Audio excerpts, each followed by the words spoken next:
breaking news, breaking news. Now, we got Daphne Joy, who's Jane Doe, who's 50 Cent's baby mother, who's Diddy's girlfriend, is testifying about how Diddy's a better lover. Let's get to the point. Now, we're going to hear from her mouth how Diddy's a better lover than 50. She still loves Diddy. She want to be with Diddy.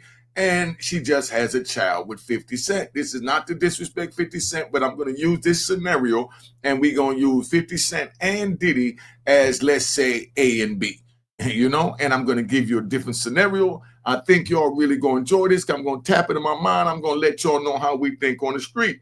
But just to give you a quick little ride, check it out, right? So here it is in a short synopsis. 50 Cent got a baby mother. He met her. She was nice. She was cute. She was exotic. He had a baby with her. Boom. Now, 50 liked her. She was so cute, he figured that he could make her into a housewife. Boom. Now, here comes Diddy. Diddy comes in. Diddy sees that she's not housewife material, that she's more freak-off material. So Diddy makes his move. Now, from Diddy making his move, 50 gets in his body because 50 looked at it like, this is my girl, my baby mother, not even my girl. She has my child that I'm connected with for the next 18 years. Diddy, you could get any female you want. So why act like a flip-flop wearing in public rat bastard and cross me and talk to my baby mother? You know how it is, fellas. Everything is on limits except for your man's baby mother. I'm just giving to the raw how it is on the street. That's why this is breaking news, and it's going to be a little longer breaking news than normal. But now I'm going to ride and explain to you this. Right? Now, if you got a baby mother and you got 5 girlfriends you're talking to and you're hanging with your man, only one that your man have to respect is the one that has your seed because you're connected with that for the next 18 years. Anything else is on limits. So you can't tell me, oh, that one's mine. I got one of the homies. That's right. I used to go out with one of the homies, right? Every time I go in his neighborhood and I pull up and, I see a little cutie and I'll be like, yo, oh man, she cute. She got a fat ass. He'd be like, oh, no, that's one of my shorties. Then here it is, 5 minutes later, somebody come from all the direction. I said, oh man, she got nice breasts. Oh no, that's one of my shorties. I'm like, dog, you can't claim all the shorties. You know what I mean? You can't claim all the shorties, man. You know what I mean? And like, now I'll be talking to her. So now he tries another stunt, right? And y'all put in the comments what you think this is about. So I see another female. I say, damn, she bad. And I'll be like, oh man, let me make my move. I said, they ain't your shorty, right? He'd be like, nah, but that's my man's baby moms. And I said, oh man. You see what I'm saying? If it ain't a shorty, it's his man, baby moms. Is this one girl? Is that one girl? And you like, hold up, man. I mean, like, what could I talk to? But that's how it is. And, we're going to ride and give you some different scenarios. We're going to play, Jane Doe, a.k.a. 50's baby mother's, test cross-examination. And I'm going to break it down from a street point of view. You don't want to miss, because I'm just going to give it to you raw, because I'm tired of these, but I love a dog. Let's go, let's go, let's go.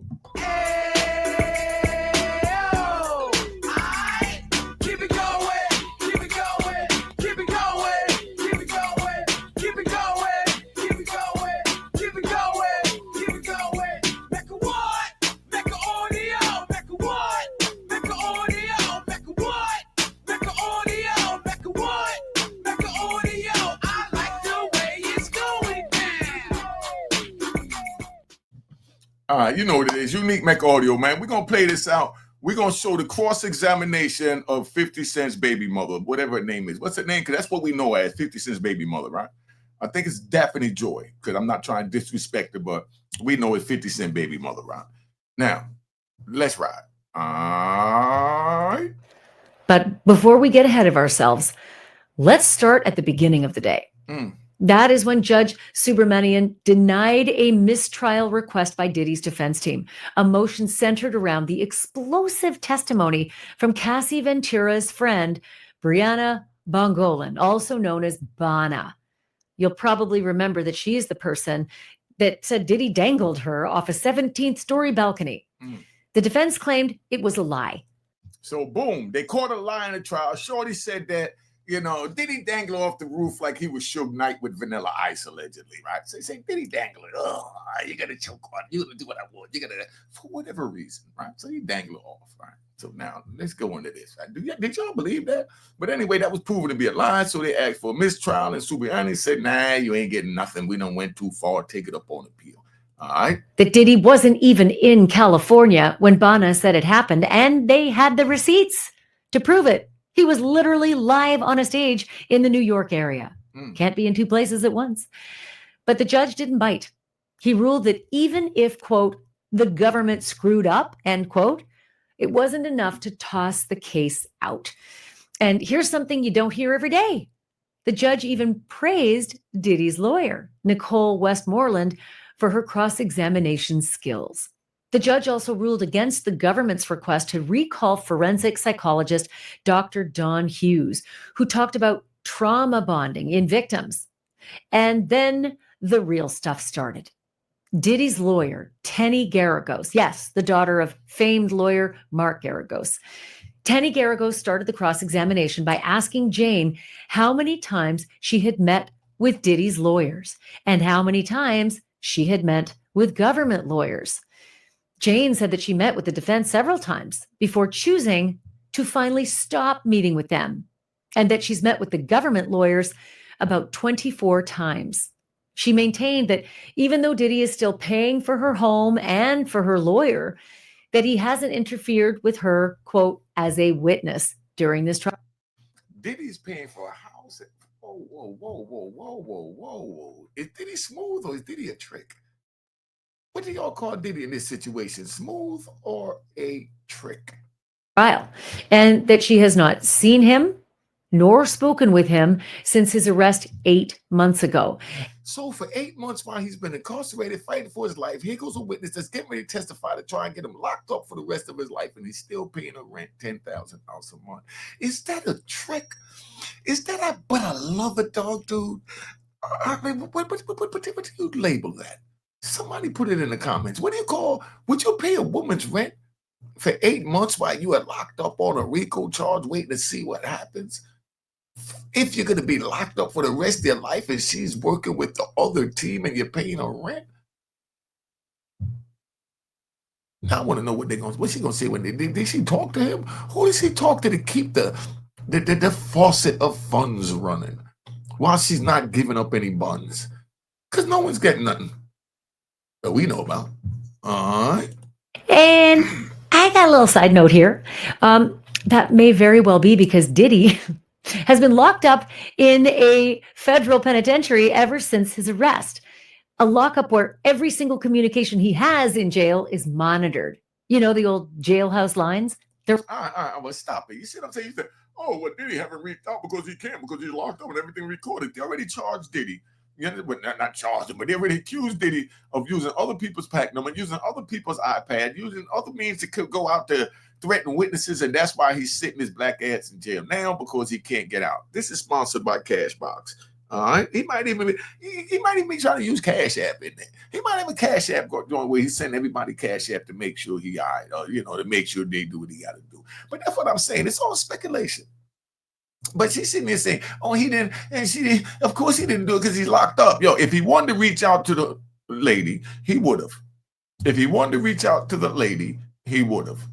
There's means to do it. He was already accused of trying to circumvent the system. So I'm not going to let y'all sit here and say, oh, he couldn't reach out. That's why he didn't reach out. If he gave a crap about that 10 grand, obviously her loving, her devotion, her affection, her spiritual soul connected to him in some kind of way that he knows that it's not really her up there on the stand testifying.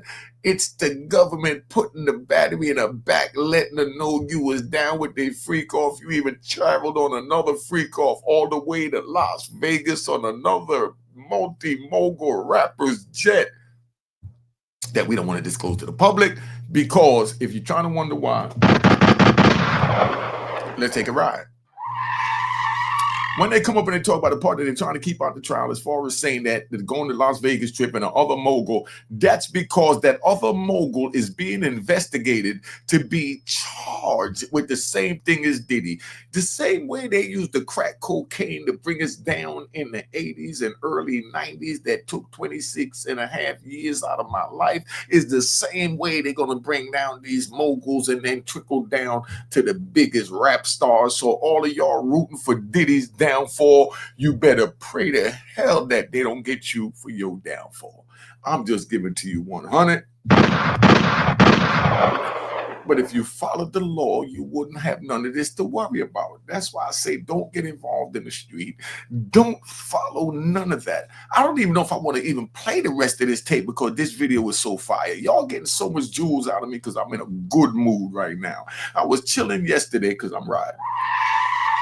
Yesterday, I was chilling with Lil Durk's pop. I was chilling with my man Kareem from Philly. I was chilling with Prince from the Supreme Team. I was chilling with one of the founders of the JBL. I was chilling with Marlo Stanfield that The Wire's written about. I was chilling with Aunt Bar Prey. I was chilling with Clarence that they made the movie that's on HBO, Sing Sing. I'm getting ready to interview him. I got some fire interview and all that. That's why I took off for a minute, you know. But I'm back. I'm getting ready to give you some fire in between me talking my crap. All right? But let's get back to this here with this. I want to see what's going on with this 50 Cent's baby mama thing. They're always recorded. So yeah, it would be crazy if Diddy tried to interfere with her as a witness. We'd have evidence of it anyway. He's already accused for trying to get at the other Danity Kane and all that. So if he wanted to really reach out to Daphne Joy, he would have. And it would have been documented and everything else. They just saying that that's why he didn't do it. But obviously he did it with the other chick from the Danity Kane. So you know what time it is. Don't really fast. It's a stupid conversation. This whole trial is stupid. It looks stupid. If you can't see it's stupid, something is wrong with you. Maybe you're just no disrespect. Let's keep it moving. He was actually denied bail, you'll probably remember, because the prosecutors were worried that he might interfere with witnesses like Jane. Exactly. The same way he allegedly reached out to the Danity Kane joint. So if he wanted to reach out to witnesses like Jane, he would have. Let's stop the crap. Also interesting today, Jane told the jury that she was granted immunity. Now, do you know what immunity is? Let's ride on that. When they start talking about that immunity means that they have your ass on criminal charges if you don't cooperate and cooperate to the fullest of the law, which is our version of the law, then bang, right there off the bat, you will be sitting in trial next to Diddy. Now, could you imagine, right? Let's ride. All these witnesses that we heard go up here against Diddy, everyone got ears to hear. We understand and we sympathize, you know, with the women with the psychological trauma because I have violent traumas from the violence that I've seen and, you know, from the street. So I understand that, right? These traumas are there. But you got Diddy sitting here. I don't even know where I was at because this is so stupid. Where was I at? Somebody help me. Where was I at? Let me try and get this. This is what you call a brain fart. You know, it's like my brain just farted because this is just full of crap. You know what I mean? So she sit there. Let me play a little more because I don't get this is so stupid. Before she got up to testify, she said that she did not want to be prosecuted. Oh, we were talking about immunity. So we're talking about her testifying in a matter that the government needs her to testify in order to get a conviction. And I was going to take you on a ride. Imagine if this trial had all the people that we sat here ourselves and listened to testify about how brutal Diddy is, how much of a woman beater that we know for a fact because we heard evidence of that. So we know for a fact, we don't have to say alleged. He whooped some ass. We know Diddy did that.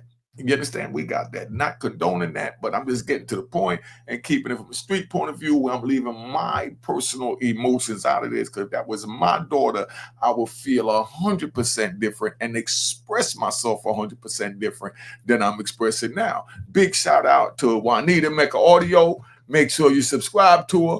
That's my baby. So I understand when y'all say, what if that was your daughter? You mom, right. But my daughter already know that if she got to do what she got to do to protect herself, even if it winds up landing her ass in jail with me, that's what she have to do, because that's a part of survival. And sometimes God put us through certain situations and trials and tribulations to see how we handle it, and how and where and when he want to move us to the next phase in our life. Just like he gave me life plus 20 to see how I handle that. Then 26, he felt I was ready. He brought me out, and now this is the next phase of my life. Talking to you, breaking this down. But now immunity, because that's what we riding on. If they wouldn't have got immunity, it would have been a nice picture of Diddy on trial, Cassie sitting next to him, 50 Cent baby mama Joy sitting next to him, the other girl, Mo, Joe, Jane, Hope, whatever the names is. Imagine all of those girls testifying sitting next to Diddy. Those are his co-defendants. Let's be real. I did 26 years. That's the RICO. These are his co-defendants they're bringing up, but they're trying to slide them in as, victims because they got immunity. So they have to paint a picture that they're these innocent victims. Not saying that they're not innocent victims, but that's what they have to paint the picture. And then Diddy have to paint the picture that they're nothing more than high-priced hoes. I paid them for the services. They did their services. I paid rent. I bought jewels. I bought Chanel bags. I took them to places that y'all couldn't even pronounce, places that you never heard of. Now, all of y'all put in the comments, I even know how to pronounce this. How many of y'all even ever heard of an island or whatever, a continent called Cancun? That's where he said he took this goddamn girl for the projects from a little suburban town out in California. She went to Cancun. I never even heard no Cancun. I'm gonna pronounce it right when they say it later, but just to show you how stupid this is. You know what I mean? These was women that thought they could move up the fast chain by using their throat and their middle section. They got caught up, you know what I mean, when the elders around them should have protected them from monsters like this. Do you understand? The elders around these women that now is labeled babies, but our children that break the law that's even younger than them is labeled adults and could go do life in jail. But when you're labeled a victim, now you're a child. Last I heard, 18 was age to vote and to use adult. We understand the mind is not fully developed, but that's why we still need that village. As Hillary Clinton said, it takes a village to raise a child.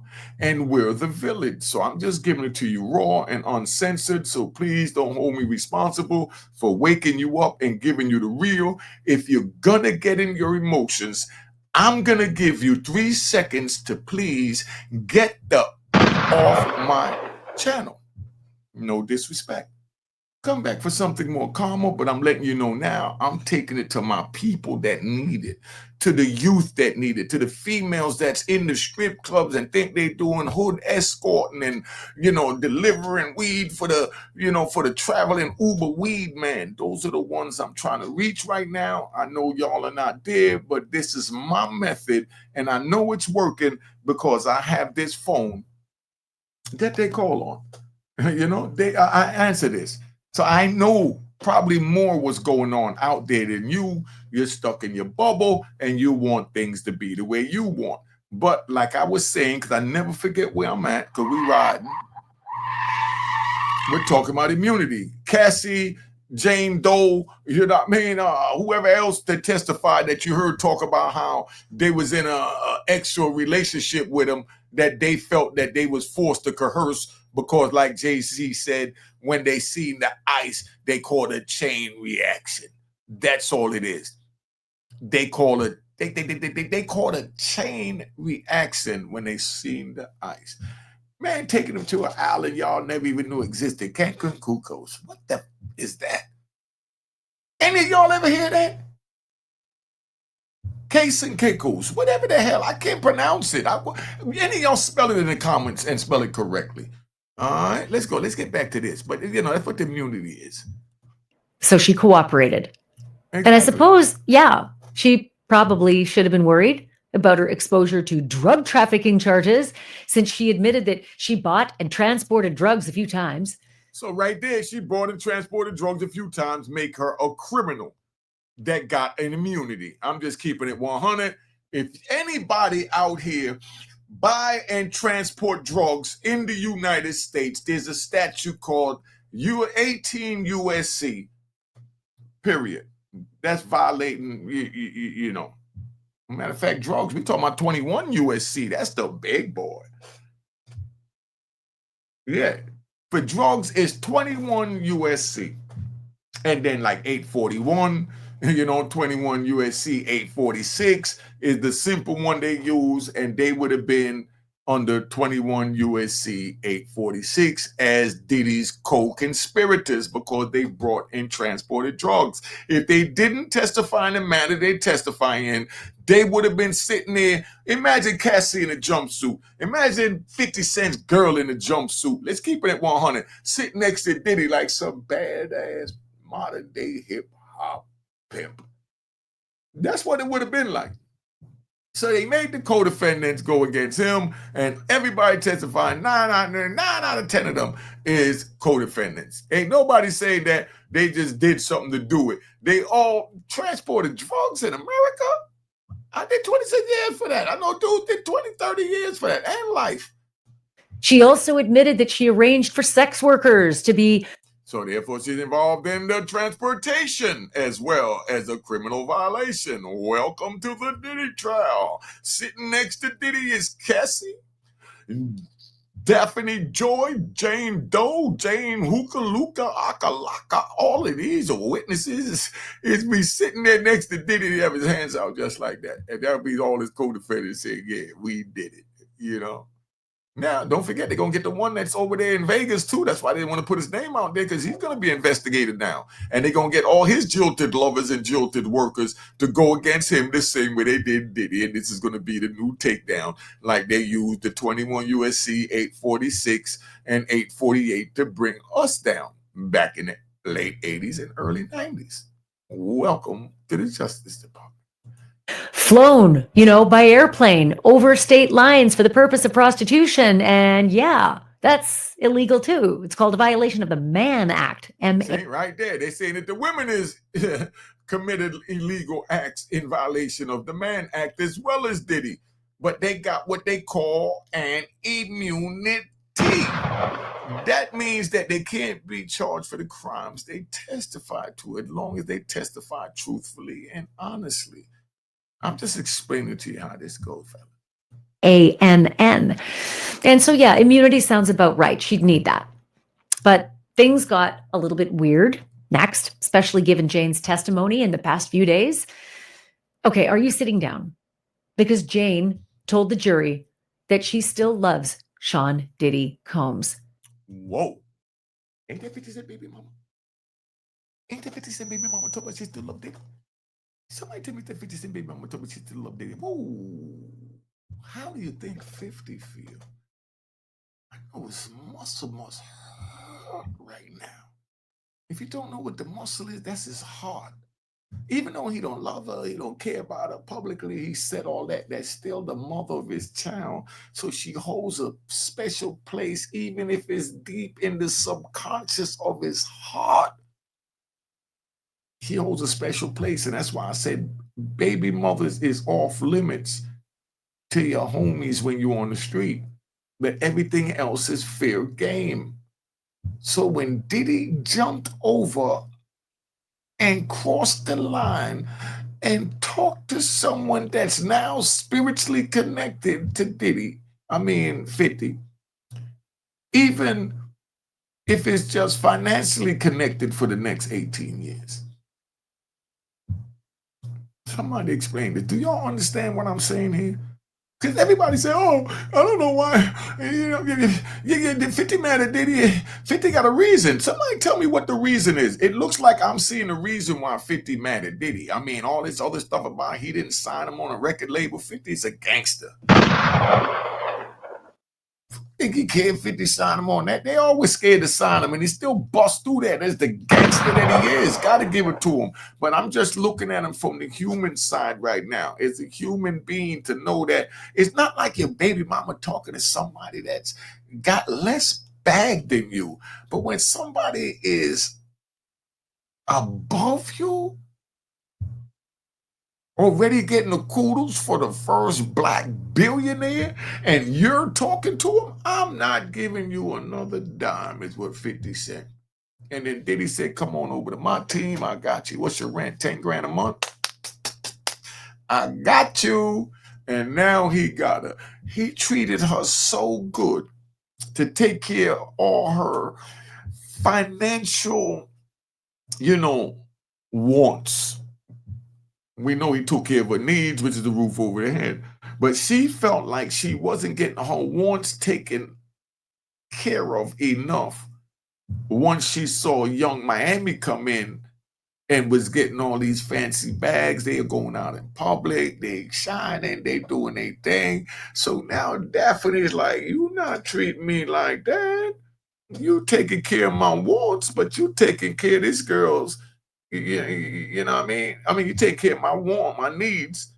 Diddy taking care of her needs and not her wants, but he's taking care of Young Miami's wants. Follow me here. Like I said, I'm just chilling to y'all know where I'm at.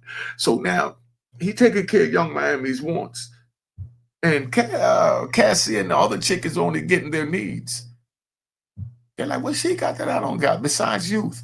I was once 19. I was a baby. You molested me. All that that they say. So how you give this one more than me?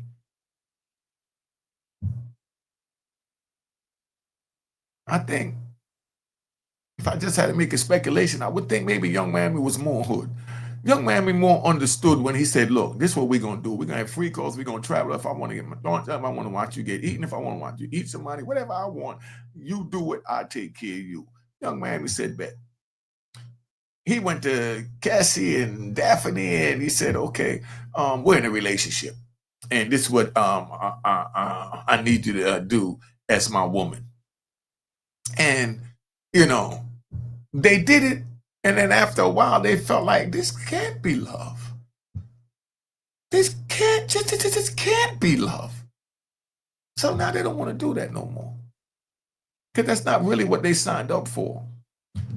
But if he would have told him straight up like he told Young Miami, look, you're going to be my hoe. Whatever I need, you're going to do it. That's the end of the story. I'm going to pay all your bills, whatever you want. But you can't screw nobody else. If you talk to anybody else, you cut off because I'm not going to have you bring nobody here, have nobody follow you here. You pillow talk with nobody to get me set up to come over here to my mansion to try and get past all my security. And I got to cap them with these big ass guns that I'm worried about. They might even charge me with after this. This is basically where he's at. But instead, he played the romance game with Daphne and Cassie. Maybe because they were light skinned and he felt they was cute. They say dark skin, they look at us a little different. I still think the darker, the cherry, the sweeter the juice. But, everybody don't look at it that way. I know better, So I think maybe Young Miami Juice was a little sweeter, touched his tongue and got him where he needed to be. And she played her position because she knew what she wanted in life. She said, I'm a young girl, I'm just trying to get on. And, if he could do it for me, I'll give him a little bit. That's what girls think. I mean, let's keep it 100. Y'all watching this. Can't get no more realer than this, man. So Young Miami played by the rules. Cassie them, they wanted them to think that they was going to wife him. They even tried to compare themselves to his baby mother, Kim. Newsflash. To all of y'all females, nothing is going to come next to a man's baby mother, much as Diddy's baby mother, because they have that understanding because they're already spiritually bonded. So even if they argue all the time, spiritually, they know who they are. Or is that too deep for you? But remember, this is special by Cash Box coming real soon, finishing up some touches. But, let's finish playing some of this, man. She described how much she enjoyed looking after Diddy, cuddling him, and giving him foot rubs. Whoa. And here it comes, even bathing him. Whoa. How do you think 50 feel right now hearing that his baby mother is bathing another man? I hope she at least bathed you, 50. And it's not to diss him, I'm just saying, 'cause that's some heart crushing stuff right there. Listening to your baby mama rubbing another dude's foot, talking about rubbing and cuddling, and the baby's still young, so there got to be some feeling somewhere. And that's why I don't extend my heart like that. That's why I don't have to worry about it. I believe if I keep my heart to my damn self, then I ain't got nothing to worry about in life. So if she leaves school, jump off a tree onto a monkey, gorilla, I don't give a crap. Because I make sure I keep my heart in my chest. When you extend your heart, and I'm just telling you how it is from a street point of view, I don't want none of y'all to be like this. This is not what I'm saying. Let me make this perfectly clear. Please find someone to love you. Find somebody to cuddle with. Find somebody to rub your feet, and find somebody to bathe you, and give all that love that you have within you, that you know you want yourself, that you want to express to someone else. I'm just telling you how I was when I was on the street, and I know I'm resonating with a lot of the youngins that's on the street. I don't care what you're doing, who you're screwing, or whatever. Just be there when I need you and do what I need to get done when I need to get it done. And we're going to have some fun, and there ain't going to be no strings attached. And whenever you're with me, I'm going to make you feel like the number one queen in the world. But don't ever get that feeling for factual, because you're not my woman, except when you're with me. And now it's up to the woman if they want to choose that or not. And a lot of times the women choose it, and after they get in and you start bang, bang, bang, bang, bang hard enough, next thing you know, I love you, dog. Nah, stop it. We said, you even gonna hear where Diddy's even telling her that, yo, use a jump off. In so many words, but they don't want to hear it harsh. But yo, these are a bunch of jump offs that's got a man in court for the rest of his life. And then they still turn around trying to sue him for his bag. And then they still trying to take the bag from him on the forfeiture. Let's get back to this. This is crazy.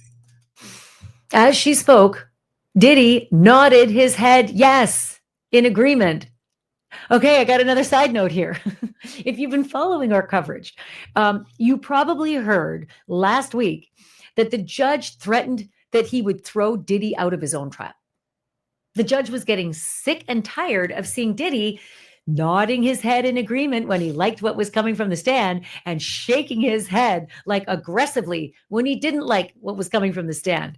Hold up. So what they saying that Diddy was shaking his head, smiling like a kid in a chocolate factory as he listed a 50 Cent baby mama said, I love to cuddle with Diddy, rub his feet, and get this, give him body rubs and a bath.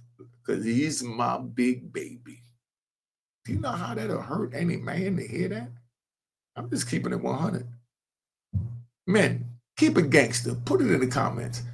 How would you feel to hear that your baby mama that you still paying money for, not that you fighting to pay whatever crumbs that you give her? I'm talking about when the court say give her $6,000 a month for this kid, and you paying that respectfully every month, and she's calling you telling you he needs something beyond the 6,000. But you're doing it because you think you're the only one, and she being loyal, but yet she's sneaking off the Diddy freak offs. And then you find out that she's bathing this man and screwing 10, 5 dudes at a time. How would you feel? Be honest, man. Like I said, this is not to bash 50. This is just to put the perspective in there and use this as a tutorial so the young people understand that it don't matter how big we are, because we know 50 is the biggest. I was just watching BMF last night. But there's always a Delilah. Look up the story Samson and Delilah that brings a strong man down.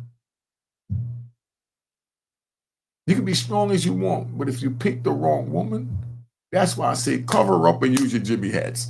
Cover up and use your Jimmy hats, and that way you can use your big head to think who you want to take the Jimmy hat off for. That's my message to the youth and ladies. Let them know to cover up until you know they ready to be the king and the father of your child. If not, you're gonna have a lot of this stuff playing out where one think that a hoe is a housewife, the other one took the hoe that the other one thought was a housewife, then turned her into a queen freak off, and then now all of a sudden she's getting jealous because he moved and found something else, and he's spending more time freaking off with Young Miami or Cassie or whoever. And it's just all got the jealousy and the stuff going on. But that's because these females elders was not there, and they should be held responsible for allowing their people to go through this, man. As well, it definitely Diddy should be punished to the fullest of the law. Not even saying that. Just from whooping Cassie's ass, I wish they would have charged him with it in this federal indictment. But he wasn't charged with whooping the ass, but they showed how he whooped the ass. But he definitely need to be punished for that. From what I'm seeing so far. It got to a point where Diddy actually locked eyes with the jury, shaking his head back and forth. He didn't agree. And that was when the judge had enough and really admonished him. You keep that up. That's called influencing the jury. It's not allowed in court. I will kick you out. So I was a little astounded a couple times today to see that, Diddy was yet nodding along again or shaking his head. I can't wait to hear if the judge is going to say something again. But when Jane was asked about the hotel nights, the other name for freak-offs, and why she agreed to be a part of them, she said that Diddy made her believe that their activities were something only shared between the two of them. Stop it. He made you believe. I'm just saying from a street point of view how I look at it. No, this is what I see. And you young men and women put out there, how many people male and female, that believe what they want to believe? You tell them what it is that you're looking for in a relationship, then the relationship start getting good, it's fun, you comfortable where you stipulated you wanted it. But then the next person now, they want to take that to the next level and feel like they're in a relationship. Just like I gotta say it. A woman have an orgasm, she's in a relationship. A man have a nut orgasm, that means that now he's laying there ready to move on to the next conquest. So that's a man and lady laying in the bed. They just both busted a good nut, right? They both laying there. Over his head, there's a caption, who could I get next? And over her head is, oh, we're in a relationship, so we got to get matching underwear. Stupid crap. Let me turn this light off. Came on. My little light came on. All right. That look better? All right.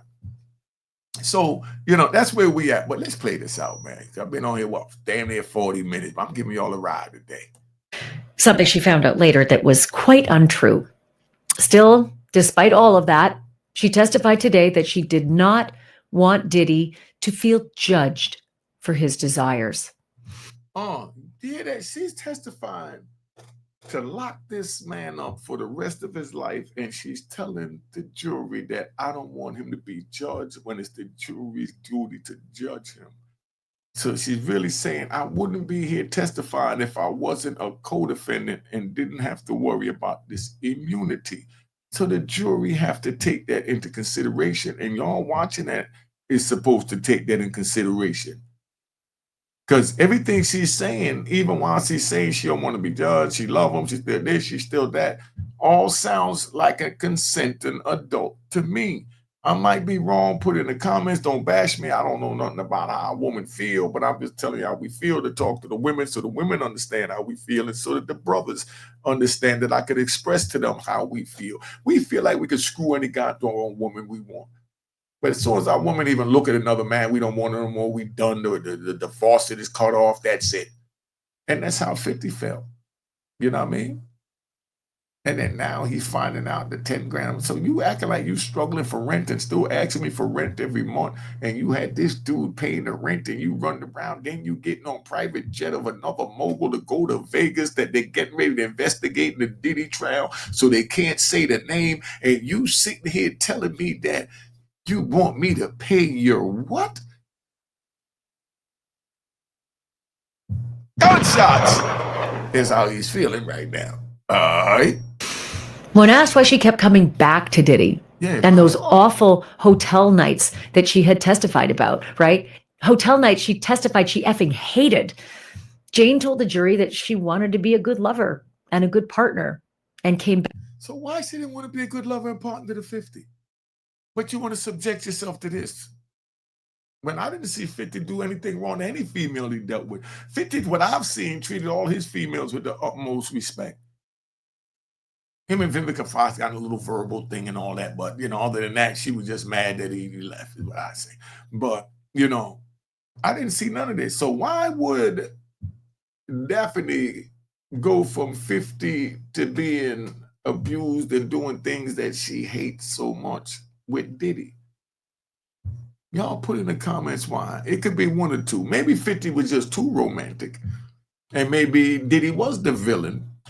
And she preferred the villain because she's been hurt and traumatized so much throughout her life that she feels the villain is offering true love because the villain is expressing emotions in all aspects of expressing.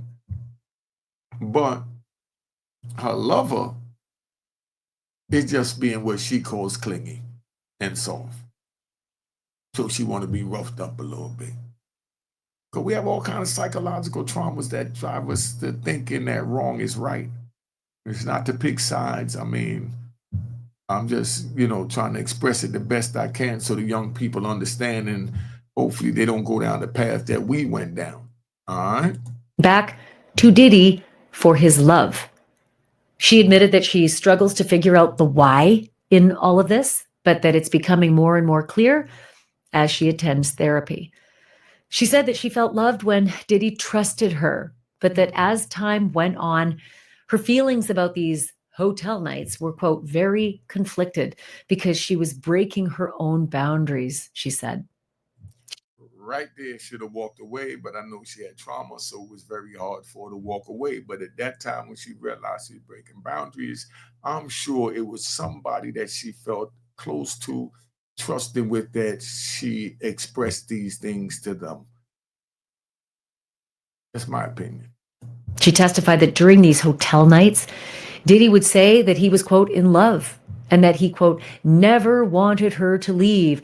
And that's what you tell a woman at that moment. You want them to feel like the queen and the princess while they're with you for the moment, as they're supposed to want you to feel like the king and the prince at that moment. That's what love making is about, especially like we do here in America where we don't have any commitments. So therefore, there's no bond other than we're here now and we love each other now. Let's ride. Do you know, right? And y'all put in the comments if I'm right or wrong. When you first meet a girl or you first meet a guy, and the first time y'all gonna go hook up, on the way to go hook up, whether you're going to her house, his house, hotel, or wherever, as y'all driving there, for the first few times, everything is good. Then after you start having sex regularly, now when you know you're getting ready to go have sex and you're driving to the sex, now she want to talk about other things other than y'all going there to have sex. But at the beginning, that's all she talked about. But right before you get there, as you're driving, she want to say, oh, my rent been doing this and that. No, now's not the time to talk about your rent. I seen this Chanel bag that I wanted. I mean, come on. Now's not the time. But to the women, yeah, now's the time, because I know his joint is hard. He gonna do what I want. But no, that just aggravates a dude and make a dude say, oh, you trying to play on my hardness right now. You know what I mean? You want to play on my little head right now over my big head, because my little head bigger than my big head right now. So now you want to ask me for rent money and all this other crap when all I want to do is just bang one out. And the ladies think that's the right time. And in their mind, it's the right time. Then they push it, say, no, this is the right time because you stuck. No, it's not the right time. The right time is right after he laid back and go. That's when you ask for what you want. Not when he's standing up, because the only thing on his mind is standing up. Standing up.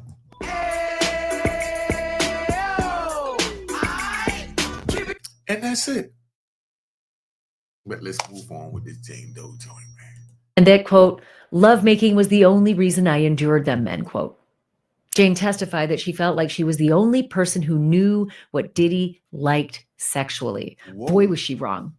Boy, was she wrong. Cassie knew, Young Miami knew, Kaluka knew, Jane Maine don't know. Everybody know. You see what I'm saying? They get caught up in their head believing their own lies. That's what I always tell my brothers in jail. Dudes come to me. Do come to me and ask me advice on their girl. I give me advice on their girl, and I tell them, look, dog, when you tell her this and she go believe in this bull crap that we're selling her, right? When she believe it with all her heart and feel like you love her with all her soul, right? There's only one mistake you could make. Do y'all know what that is? Put it in the comment. What one mistake could you make when a woman feels like you love her with all your heart and soul based on the game that you done ran? The one mistake you could make, I'm gonna give you the answer. Keep it real. If you got it right or wrong, you won't be chastised. You just got a minus. The one mistake you can make is when you start believing the bullshit you telling yourself and start believing that you love her too. Once you do that, you become a "but I love a dog" as potential trigger. You're supposed to be the greatest actor in the world to sell it. I love you. It's only you. I'll die for you. I'll wash your feet, massage you. I'll even do like Daphne Joy did for Diddy while she has a baby for 50 Cent, and I will bathe you. But when you go believing that you love this person, that you're selling to them that you love them, if they brought that you love them, there's no reason for you to think that you should be buying it back by believing that crap. See how raw this is? I know y'all don't like that. Let me give you 3 seconds to get out. I'm getting ready to get raw. All right. Take that on the way out. It's for people that really want to know and for my gangsters and gangstresses, like I said, but this is how we think. Bottom line, let's get back to Cassie in this, because it's a good tutorial right now. When asked if she tried to be sexy during these freak-off hotel nights, Jane said, quote, "I don't think that I tried. I think I was sexy during." Confident like a mother. I like Miss Jane Doe. I don't think I tried. I know I was. What she told the jury. How Eddie Murphy said it. Good gonna goo goo. In the hotel nights. Jane admitted that Diddy, quote, "initiated the tone of the wardrobe," end quote, for those nights, but that it was also a mix between Diddy and the stylists and herself as to what she wore. Whoa, Diddy got a stylist. Yo, fellas, put in the comments. How many of y'all ever got a stylist to style your girl to make love? How many of y'all said we're gonna make love tonight, baby? Go to stylist, get your hair done, your toes done, your pedicure. How many of y'all did that? Put in the comment. We know you get the nails and toes, but I'm saying a stylist, meaning put up makeup when you know you get ready to bang on boots and it's gonna sweat out. And do you want to pay that bag to have her sweat it out? Put it in the comments. She also said that she was fine with the baby oil because she said it turned her partner on. Jane was asked about her drug use, specifically about ecstasy and if she chose to take ecstasy, and her answer was pretty clear. She replied, quote, "I would say that Mr. Combs would offer me the ecstasy and that I would take it," end quote. She being honest like a mother. If somebody offered to you, you have a right to say no. Now, if they don't take that right, that's a violation of the law. Tony supposed to say it right. You could say yes 99 times, but if you say no one time and you violate that no, that's just as guilty as if the 99 times. Jane said that, quote, "under the drugs, sometimes I would fantasy talk," end quote. She said the fantasy talk included a particular scene where she played the role of a cheating girlfriend left behind with an escort while Diddy was, quote, "out of town." Jane admitted that she provided direction during these role play scenarios, including instructing the escort and specifically noting that she wore 6 to 7 inch stripper heels during some of the hotel nights. And then the tone shifted. Jane was asked about Sean Combs and how she really felt about him. And Jane said that Diddy, quote, was larger than life because he was, quote, confident, strong, and beamed a very bright light. I was fascinated by him, end quote. Mm. Text messages from December 2020 were introduced in which Jane told Diddy, quote, "We had so much fun. Your energy is addicting," and described him as charismatic, funny, and charming. She said he, quote, wanted you to believe in yourself, end quote, and pushed her to be her best by helping her be less shy. She said, quote, "He saw the good in me," end quote. Jane testified that Diddy introduced her to a new perspective and insightful conversations as well as gospel. Jane described how Diddy had a favorite pastor and that he and Jane would watch sermons together. She said he also introduced her to gospel music and said these things have stayed with her even now as the relationship is over. Next, Diddy's lawyer pivoted to Jane's income. And this is important because this is where I thought they were really going to drill down that you were just in it for the money, you wanted fine perks and luxury, and didn't like the strings attached. This is what I thought. But instead, the jury heard multiple times about how Diddy paid the rent on her apartment, $10,000 a month. But what was Jane's life like before Diddy? Jane told the jury that prior to dating him, she was an influencer with a swimwear line and a dress line, and that Diddy even invested $20,000 in the dress line and encouraged her business. Jane said that she made roughly $50,000 each month, quote, depending on how many brands I was able to commit to, end quote. Jane previously testified that she now makes money posing on OnlyFans. Whoa. But that back when Jane and Diddy were together, she said that Diddy didn't want her to join OnlyFans because, quote, it was frowned upon, end quote. Jane said that. So hold up. So Diddy had a conversation with Daphne Joy about her joining OnlyFans and said he didn't want her to join it because it was frowned upon. How do you think 50 responded when she expressed this to him? Do you think she even had the balls to express this to him? And how do you look at it if your lady is on OnlyFans? Man, we got a great show today, man. I'm having fun. I'm riding. How do you look at it? Your lady is on OnlyFans. How do you think 50 viewed it if she had the balls to ask him, hey, Fit, I want to get an OnlyFans page? See, Diddy heard that and said, okay, free, got you, but I'm going to keep it to myself because I can afford to keep it to myself. And whatever you think you'll make an OnlyFans, I'll pay you. So we'll start with 10 grand a month for your rent. That's how simple.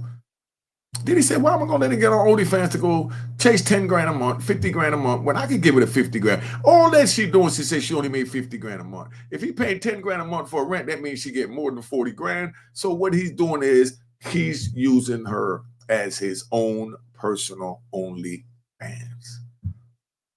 See, when you got $1 billion, you can do that. That's how you have to look at it. And then now, here it is, an OnlyFans model. Potential model, because we're going to find out if she is or she isn't.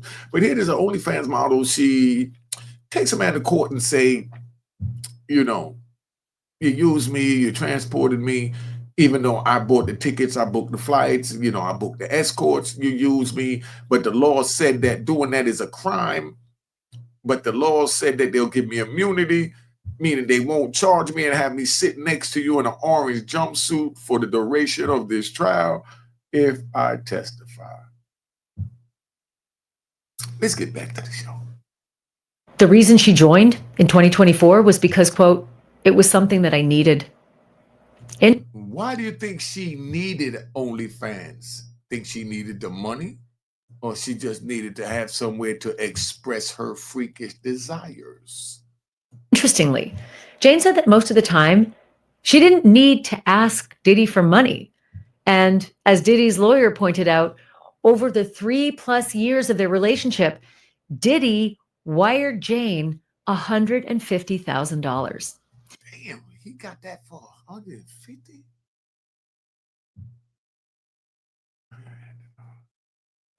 Yeah, 150 to get that loyalty? If you had $1 billion, would you spend that 150 to invest in that?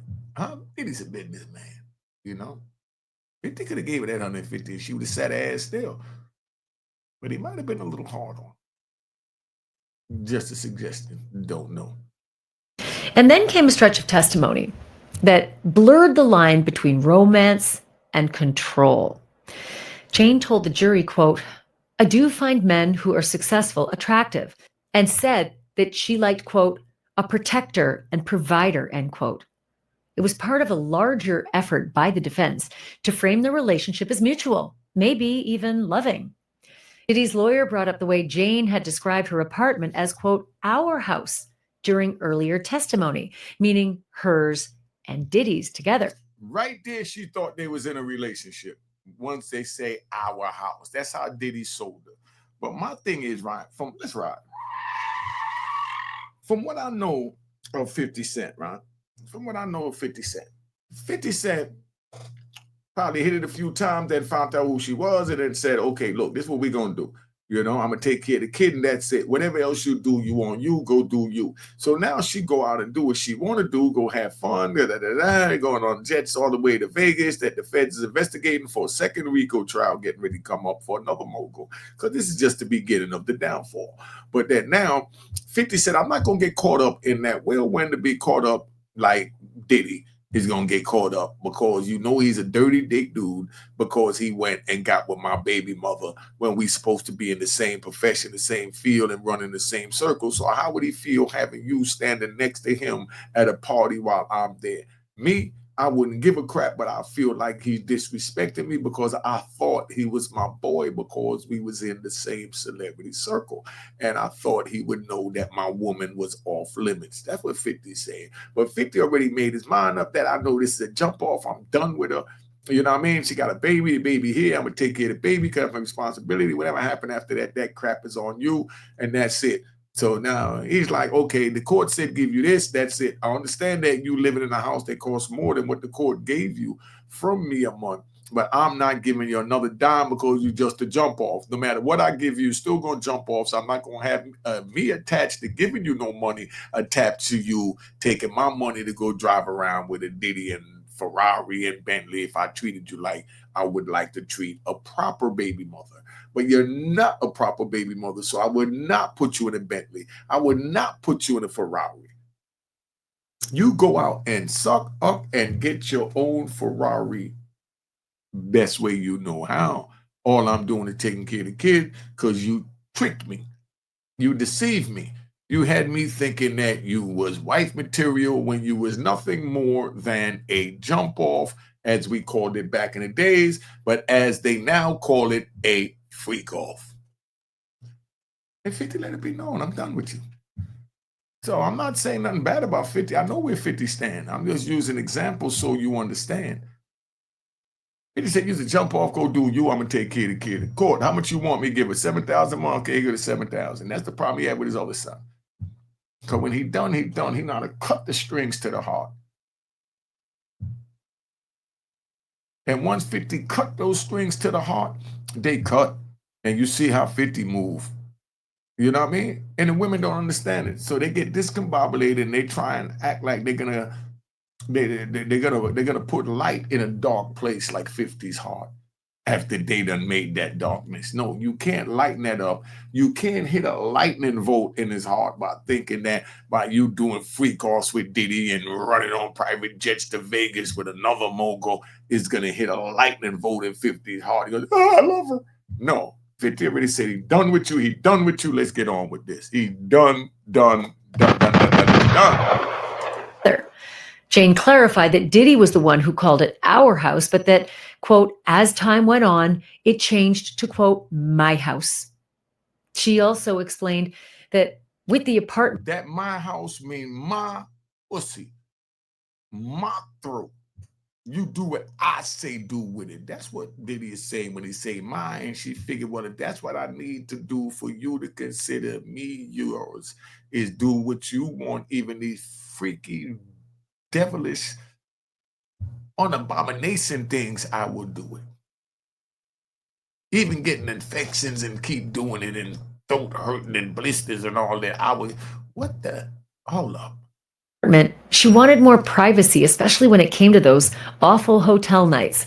She said that she hoped if she found a home that matched Diddy's taste level, that maybe the hotel nights could be moved there instead of playing out in luxury suites.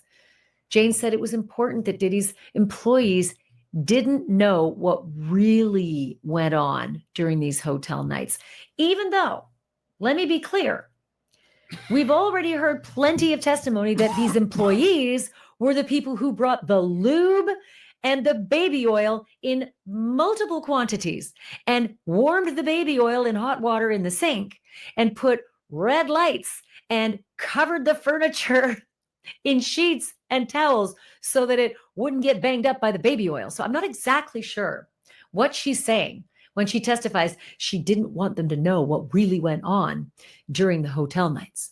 Maybe it was that she didn't believe that the staff knew there were escorts. Again, even though we've heard plenty of testimony that the staff would bring bags of money or leave money at the front desk for the escorts. So I'm a little unclear about her thinking here. And although she didn't say it outright, the implication was clear. The less the alleged, quote, criminal enterprise knew, the better. And then came a set of messages from March 25th, 2023, right after Jane and Diddy returned from Turks and Caicos. First,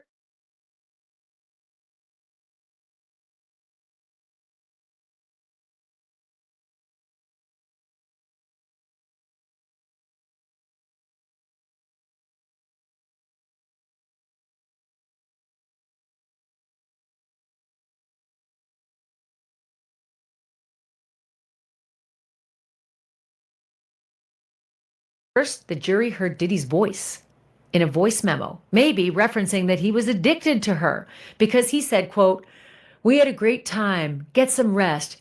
You are the crack pipe. Stay in the light. So much fun," end quote. He even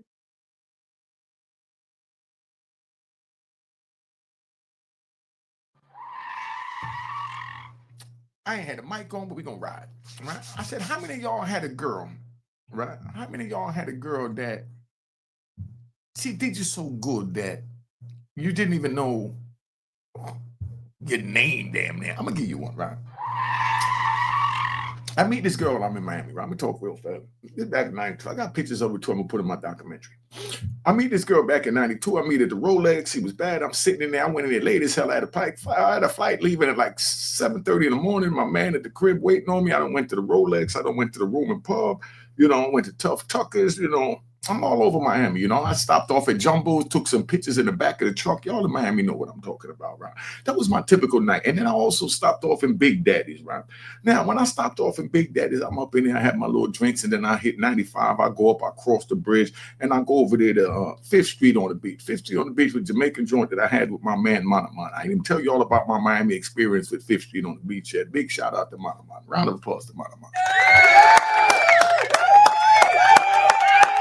Big shout out. Rest. And then if we take it back to the old Rasta, them I watched this, that's in them 70s and things. It's the old 70-year-old Rasta man them. Remember when Camel bring up Mana about certain issue with him? I'm not gonna get into it, but Camel is my big brethren. I'm a cousin that, I'm a mother, sister, son, oldest son. First one become Rasta. One of the original Rasta Jamaica, my cousin, right? That's Camel. Camel come up and then bring up Rolly. Rolly is also known as Mana Man. That's all I gotta say. Big shout out to Mana Man. A round of applause again. All right. Relax, man. Relax. Mana Man had to join up on the beach, 5th Street. So we hit 5th Street on the beach. I go in there, Mana, I bring a couple of American. I look and it's kind of empty. So I walk right across the street. They had Luke Skywalker Club. So I go down Luke Skywalker Club. I party for a minute, get on the mic, do my thing. And then I shoot back over to, 5th Street. And I bring, some of the crowd from there, get a little bit of mittens, get a little ball money, and let them listen to reggae music because 5th Street on the beach was a reggae club. But we up there and we chilling, right? So now I leave there at like 3:34 in the morning. I go to the Rolex. Rolex closing at 5. My plane leave at 7:30. Just take this ride with me, right? Airplane leave at 7:30. My man at the crib waiting on me. And then now here I go, I stop off at the Rolex to go get a couple of drinks. So I go get a bottle of Remy Mar. That was a drink of choice back then. I'm drinking a Remy. And while I'm sitting there drinking a Remy, I'm looking at the girl dancing. I seen this, high yellow girl, right, with like green eyes come walking by with natural blonde hair. And she's a black girl, that caramel complexion, that piss yellow complexion, no disrespect, right? So she comes walking out with this big ass gym bag where had all the outfits. I'm like, damn, she must have been changing a lot. So now I calls over. I said, yo, I want you to dance for me. He said, no, I'm off. I'm getting ready to leave. So I put a little $2,000 on the table, smack. I said, I would dance. She dropped the bag, dropped the clothes, got naked, and started doing her thing. And she was doing so good, I told her straight up, next time I get with you, next female I get with, I want it to be you. So I got to leave at 7:30 in the morning. Come with me to New York so I can have you after I get back to New York and do what I got to do. He said, y'all always playing games. Y'all come here and tell the girl anything, think we going to fall for anything. I said, nah, call my bluff. I gave her $1,000. I said, here, this yours. That's the plane ticket, and I'm getting ready to order you a plane ticket right now. Get my man to order a ticket. She said, bet. So she leave. We go back, boom, boom, boom. We get to New York. She gave me a little oral. It was bananas. I swear to God, I saw stars. Right? I called my mama. I said, Mommy, I can't believe I saw stars from this girl, man. My mother said, oh my God, I got to meet her. Finally got somebody to calm your ass down and let you stop hustling. So I brings it down there next Sunday. Next Sunday, I brings it out there. She looks at my mother. My mother looks at her, her complexion is glowing. How you get your skin so beautiful? She said, semen. My mother said, what? Semen. And my mother had the nerve to say, oh yeah, well, my husband getting ready to come up. I said, whoa, Ma, I ain't trying to hear about that now. You're talking a little too much now. You know what I mean? Pause. You know what I mean? But they had this little bond, right? But this girl was so official, but even though the lovemaking was so official, I knew to keep my heart in my own damn chest is the moral of the story, which is what 50 did with Daphne. You understand what I'm saying? Which is what Diddy did. Diddy did from a street level, and y'all ain't gonna like it, so I'm gonna give you 3 seconds to tap out if y'all don't want to hear this. All right. All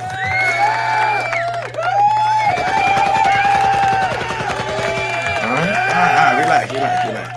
So that's where we are. I'm gonna give it to you 100. Diddy did a great job from a street level.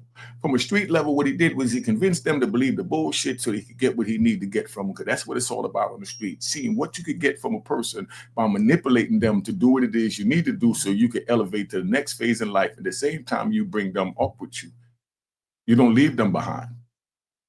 And obviously he didn't leave them behind, because if you hear the testimony, a lot of them, they stay, especially like this Daphne Joy girl, she still loves him. Cassie, he had her really believing that he loved her, and they was in a monogamous one-on-one relationship, and what they was doing was a part of the relationship. That's where he messed up with Cassie, while he wound up with that, when he should have always reminded Cassie that, look, no disrespect, I know you're not a jump off, but I give you what you want and you give me back what I want. That's called fair exchange, is no robbery. AKA back in the 1800s, it was called a barter. I give you money, you give me affection and make me feel like a king when I'm with you. That's it, that's all. But Diddy went at it trying to romance them and say that at the same time. He crossed his wires when he should have left the romance out and said, look, I'm P. Diddy. I got $1 billion. What you want? To have sex with another man so I could watch, because that's my freakish desire. And he just paid her that. That was the end of it. But when he started going there every day to spend time with him, believed that she was his friend. No, she was never your friend, Diddy. She was your jump off. You don't make your jump off your friend. If I take my time to go see a woman every day, that means I have some degree of like for her. If I don't spend a lot of time with you, that means I have a great degree of like for you. And I think that you may break down my Teflon wall and penetrate my muscle and have me moving like a but I love a dog type dude.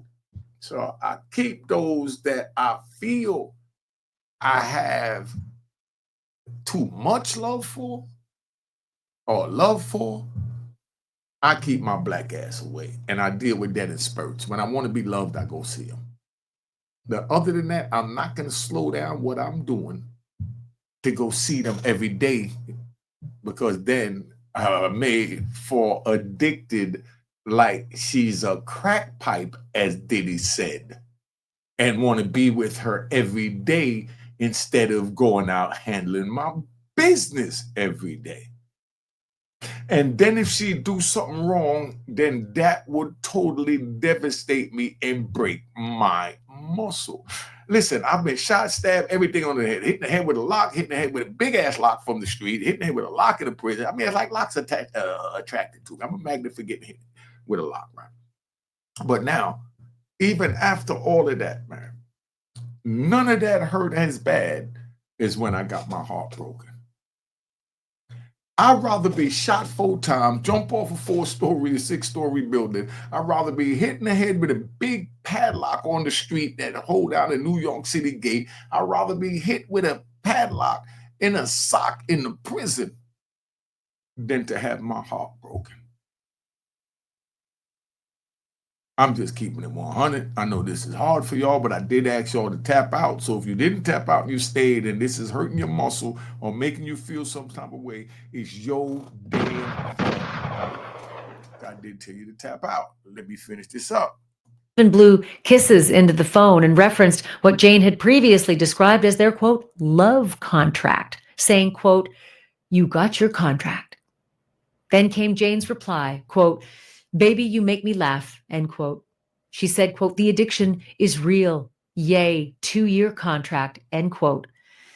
They had a 2-year contract and she honored that while she had a baby for 50 cents. Let's not forget that. I'm just keeping it 100 because y'all need to really know what's going on. So when you young boys out there get the music, you get with these jump offs, have a baby with them, and then now here go your rivalry coming up. And then all of a sudden now she crossed the line and she's doing freak offs with your rival and you got the whoa. She blew kisses too and echoed the sentiment, quote, so much fun, end quote. In text messages that followed, Jane wrote, quote, I'm a lucky girl, super happy and all smiles, end quote.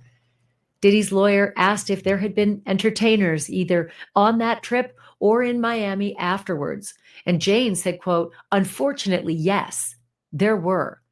Diddy's lawyer pressed again. Did she love spending time with Diddy? Jane replied, yes, but only, quote, with him, end quote. She made it clear that the love was for him and not the whole scene, not the extras. Jane also confirmed that Diddy still pays for the rent on that house, and it never stopped. And even if it did, Diddy's lawyer pointed out that there are 3 months already paid in advance, part of the initial deposit. Jane admitted that at one point, when Diddy had floated the idea of breaking up, he even offered to cover another 3 months. Diddy's lawyer asked Jane directly, did she ever really believe that he would stop paying her rent, even as he was making those threats? And Jane said, yes, absolutely. Rent, she said, was, quote, a tool, a form of control.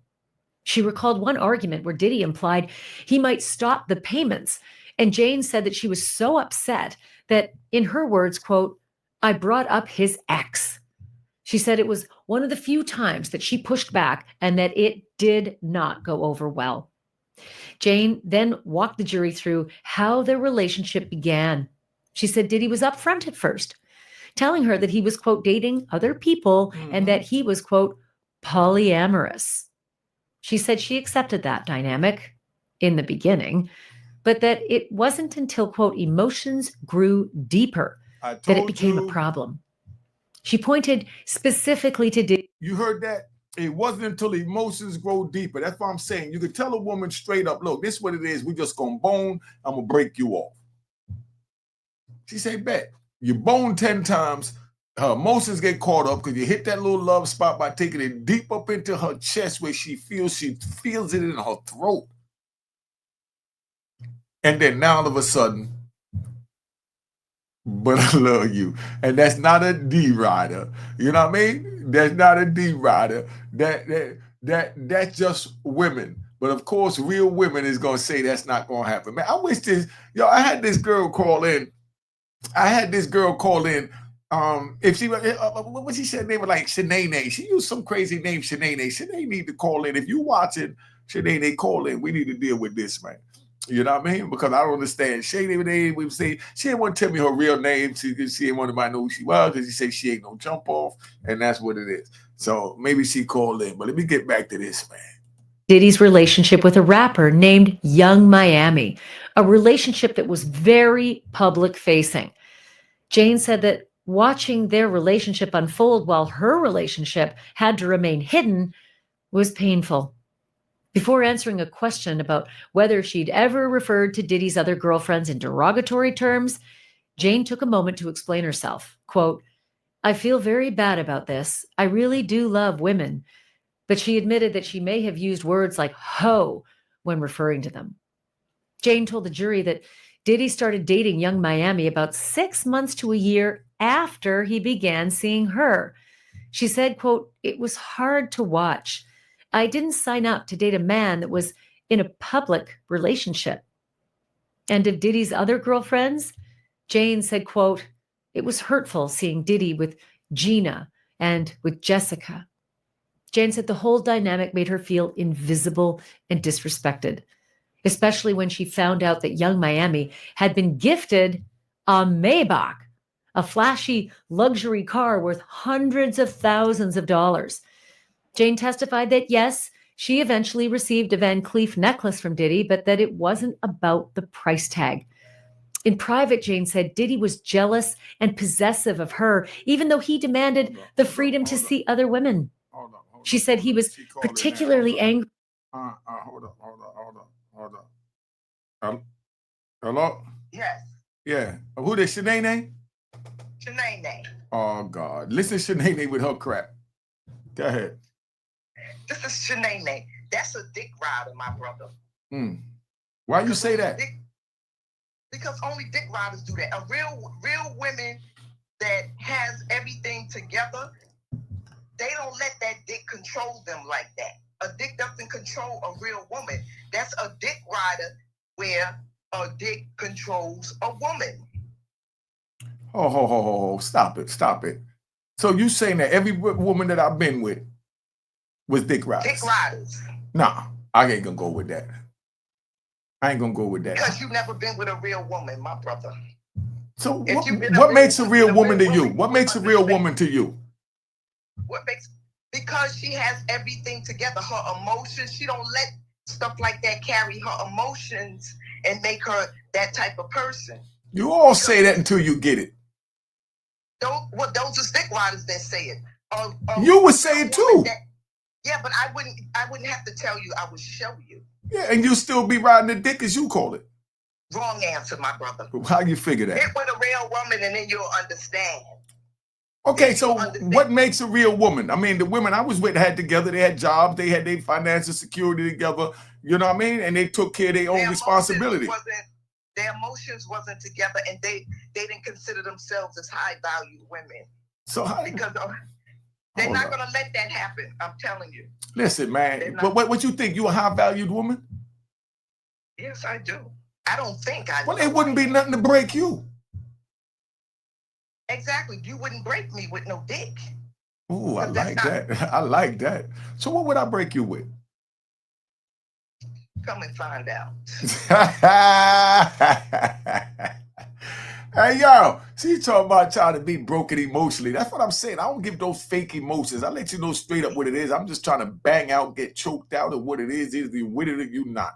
You know what I mean? That's it. And I would tell you no. That's it. I'm not going to tell you yes just to ride the dick. Nah, but I mean, if I tell, okay, stop. So now, if I sit there and say, come on, baby, you know you want it, and I start touching on a couple of buttons and I hit that right button, then where we at?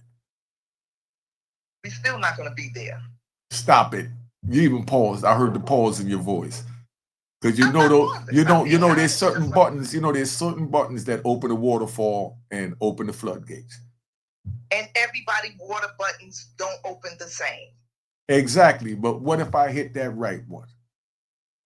Even if you hit the right one, same thing. So you're going to fight the feeling then. So you're going to fight the feeling.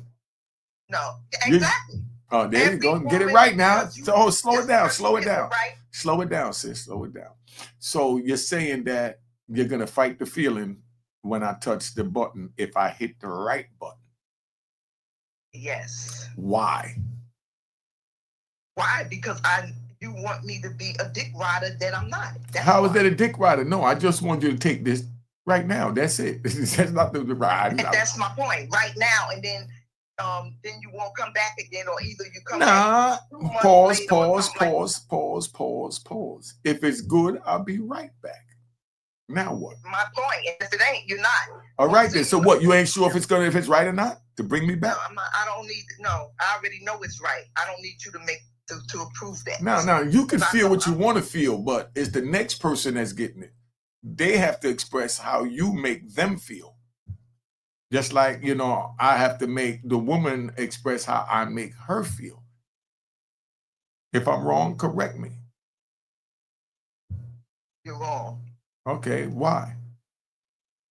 Because you're just wrong. You're wrong. I just don't agree with what you're saying. Okay, explain it. If you can't explain it, that means I'm right. Explain it. You got the floor. No, it don't, because you don't always have to come with dealing with your genitals all the time. Who said genitals? It might, like I said, it might touch the right button. Sometimes the fingers do it. Have to come with it. Could be something else. I think I got you. No, you don't have me at all. I mean, I got you stuttering. That's what I'm talking about. You don't have me stuttering either. You don't have me with that. I don't. Then explain it. If I hit the right button and you fighting the feeling, why are you fighting the feeling? Question. I'm too well experienced for that, my brother. No, that's what you think. I'm experienced. To me, you may be a lame. To you, I may be a lame. So your experience level and my experience level is different until we get together and we see if they're compatible. Right? It's not gonna. That's true what you're saying, but I'm telling you, it doesn't make it where you're gonna have me the way you talk, the stuff that you just said. You feel that way. That's your feelings. That's an emotion. Not my feeling. I know. How do you know when you don't know me? I don't have to. See, know there you go, pausing again. Stop pausing. No, I don't have to know you. I'm telling you who I am. So you don't have to know. So you don't have to know the ride that you're going on to understand that it's going in loops. If you can't see it, you get on it blindfolded, you're not going to know where it's going. So if you don't know me, that means you're getting on my ride blindfolded. And I'm definitely going to turn you out blindfolded. No, you're not. Because when you know who you are, that's why I'm able to speak to you. You talking with your mind, man. I'm talking about touching your right emotions, man. I'm telling you. I'm talking about opening the floodgates, man. Okay. All right. Let me tap out, get back to the show. You talking crap. All right. Thank you for the call. I think that's crap. That's a bunch of crap. But we're going to get back. Angry about a man named Bear who had given Jane $9,000 years earlier. She said Diddy never let that go. And then came something even more personal. Jane told the jury she became genuinely concerned about Diddy's health. She said he was showing signs of jaundice, that his gums looked gray, and that his hands were shaky, symptoms she believed were tied to alcohol and drug use. She said she told him that he should look into rehab, specifically a facility in Thailand, where she said her own parents had gone for treatment. But Diddy, she said, did not appreciate the suggestion. According to Jane, he shot back, quote, "What the hell? You think I need rehab?" End quote. Jane said she also tried to help him with digestive health. She testified that he was on antidepressants and once mentioned wanting to try ketamine therapy. And then Jane mentioned something that they called Fuck It Friday. That's when Diddy would, in her words, let loose. And she admitted something else, that she had twice transported drugs for Diddy. Then that's the charge right there. Now we see why she's testifying. She's once transported drugs for Diddy. Now, you think she told that to them and he didn't tell you you'll be sitting there as a co-defendant? Make sure you subscribe to my daughter YouTube channel, Juanita Mech Audio. All right. Then came a series of explicit text messages, one after the other, messages that Jane said she sent while likely under the influence of drugs and inside a hotel room with Diddy. The messages were between Jane and a male escort named Cabral. Jane said Diddy was the one who told her to reach out. And the texts were graphic and explicit. And they didn't end either. In November, Jane was involved in conversations planning what she called a, quote, freak fest for Diddy's birthday. Conversations with Cabral and another man named Paul, another escort. But Jane said the whole thing was orchestrated by Diddy. At one point, she texted that she would still be bleeding, a reference to menstruating, and that Diddy responded by telling her to figure it out when it would work. The next message was even more explicit, with Jane texting that she'd have sex with Cabral while Paul had to, quote, wait his turn. Tenny Garagos, Diddy's defense attorney, sounded visibly uncomfortable in court while having to read these messages out loud. But Jane said these weren't her fantasies. They were his fantasies, and that she played along because that's what Diddy wanted. One of Jane's messages suggested that she and Diddy, quote, peek into a sex party, which prompted her to say on the stand, quote, I just want to clarify that Diddy had brought this up first and that she did not initiate it. As the texts continued, Jane offered some context for the jury. She explained that while the words may have sounded playful or consensual, they did not reflect how she actually felt in the moment. And then the conversation moved to a series of text messages from November 22nd, 2021, where the mood shifted. Jane had seen a post on social media from one of Diddy's other girlfriends. She texted him, quote, homegirl is posting being there with you, and told the jury it was upsetting, not just because he was with someone else, but because she wasn't allowed to post anything about their relationship. And get this, Jane said that while Diddy was with another girlfriend, he was still texting Jane about the two escorts who were supposed to be involved in the upcoming Freak Fest. Jane said that contrast between secrecy when it came to her and what she had just seen on Instagram with another woman made her very angry. Jane sent another text to Diddy, quote, don't say you fucking miss me. You don't deserve me, end quote. One of the more charged moments of the day came when the testimony turned towards all the fancy gifts that Diddy bought for his girlfriends, specifically a Chanel handbag. Jane had seen a post on social media from another girlfriend who'd received a gift from Diddy, and the moment sparked this exchange in court. Tenny Garagos, Diddy's lawyer. You didn't get a Chanel bag? Jane, I only got trauma. Garagos, what is a Bottega bag? Jane, I'm sure you've got one. Garagos, how much does a Bottega bag cost? Word. Jane, how much does my body cost? And that last line prompted a very quick intervention from the judge, Judge Subramanian, who reminded Jane to answer the questions that were being asked. And that's where we stand. That's where day 20 wrapped up. A failed motion for a mistrial, a judge who called out the government and complimented the defense, and testimony that swung between romantic voice notes and raw, bitter confrontations.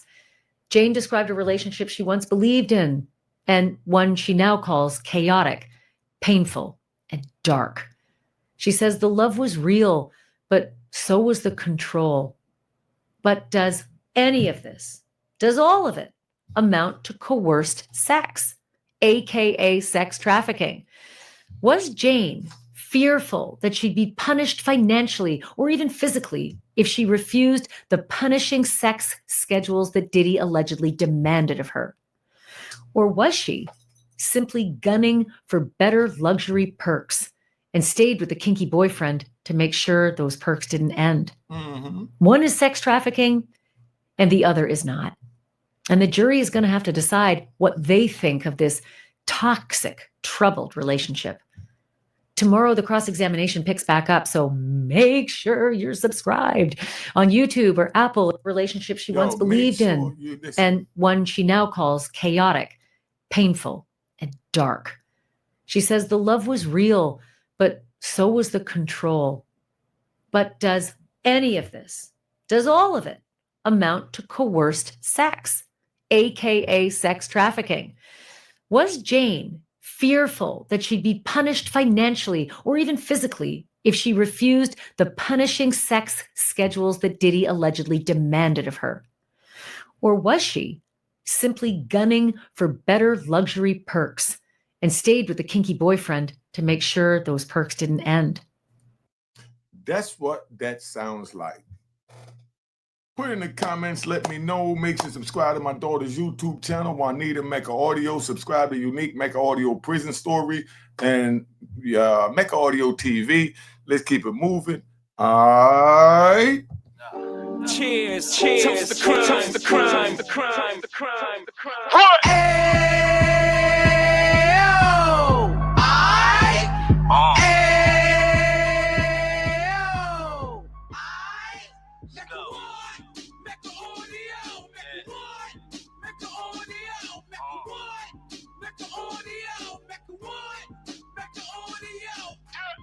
Fresh out the can of 26, he back on the strip, getting back in the mix. What he mentions a gift. You stand up 10 toes down, and I suggest you pay attention to this. Real. Take a little gully posse and put it in Harlem. He cut from the bottom, came up from the bottom. Drop the book, you should go and get it. The Instagram page and the YouTube, you could go and visit. Then you could consider yourself LinkedIn. Sit front row and get Jews from a kingpin. How he went through it, so you ain't gotta go do it. To not pay attention would be stupid. Talking about a man that probably put your grandfather on. Probably the reason that him and your grams got along. A man that generated millions on the block, did his time, never squilling to the cops, make an audio.